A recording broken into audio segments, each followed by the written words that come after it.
Good evening. This is a video about the parking charges that most of you will have undoubtedly seen or heard about that have just been instigated at Broadmere Road car park by the Beggarwood Co-op. Here is what we know so far and what I have been doing. I am Stacy Hart. I am the Hatchwarren and Beggarwood Borough Councillor for the All In Party, and along with my colleague Danny Davies, I'm election candidate for next week's local elections. So these came in yesterday. The signs went up and I started getting emails and WhatsApps from all over the place. So of course I've gone straight out and seen what's been happening today.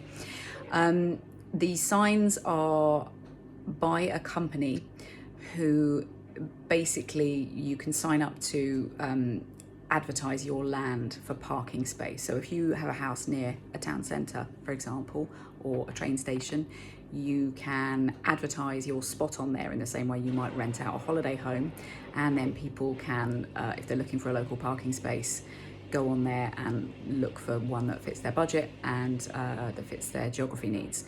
So what that says to me is that this is about money. I mean, who would have thunk it? The land itself is private land. It definitely does not belong to either the borough or county councils. I've been in to visit the co-op today and had a chat to them because even we as councillors don't necessarily know who private land is owned by, possibly nor should we, without applying to the land registry and such. The co-op do not own the car park. They are aware of who does. Of course, it would not be appropriate for them to tell me necessarily. So I have passed my contact details on via them to the landowner to ask them to contact me and get in touch. I have also applied to our planning department at Borough Council to find out more information on who does own the land. I think it's important that we liaise with them and find out what the impetus behind this change is. Now, there is a couple of reasons for that. Not 100% of parking control ideas for this space are bad. It has been misused in the past in various ways. The last few times I have been, I've had to circle 2-3 times to get a space, and that's a new development. I'm there all the time, of course, and that's never been the case in the past. So I think it is important that some sort of parking control is instigated. However, the first hour is free. That works if you're popping into the co-op for some groceries. That works if you have a doctor's appointment and it runs on time. It's not immediately obvious or particularly well advertised on the signs that the first hour is free, so that's very confusing.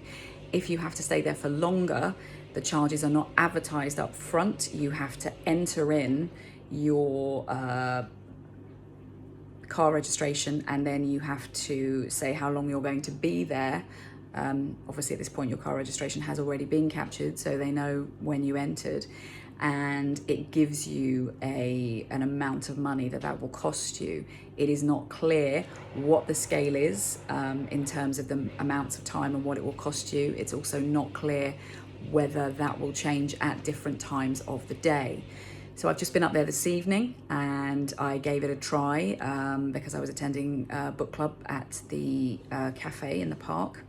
And at 7:30, or a little before 7:30 when I arrived, I applied to stay for 2 hours, and that cost me £3. It would have been £3.40, but I unticked the boxes that would have given me a receipt. So £3 or £3.40 is an awful lot of money for 2 hours in an evening on a Wednesday in a car park which is barely being used at that point. I think it's outrageous. And of course, there are many reasons why people using that car park would be there for longer. And this is the key thing that really concerns me. People hire that hall for parties. They use it for groups, for community events. They, of course, use it to go in and enjoy Beggarwood Park, which is one of 3 flagship parks in the borough, along with War Memorial and Eastrop Park, where if you are, for example, someone with young children, perhaps on a low income, you can feasibly go and spend a day. You can have a day out. You can use the play park area. If your kids are a bit older, you can use the BMX track. There are wooded areas that you can explore, trim trail, exercise machines. There's masses and masses of open space. There's lots of biodiversity to see, and you've got the cafe there as well. So you can go as a low-income parent and take your family for the day for the price of probably an ice cream and a cup of tea if you want one. That is no longer the case, and although I've still got some experimental work yet to do on the parking charges, it's going to cost you a fair old whack. Of 2 hours is going to cost you £3.40 in the evening. So I'm looking into this. I'm hoping that the landowner is going to get back to me. I'm hoping to be able to find out through the council who they are and contact them directly if they don't. And if there is anything that we can do to help local people, I will find out what it is and push for it to be done. I don't know what the chances are of being able to do anything about that because this is a piece of private land. So I don't want to get people's hopes up there.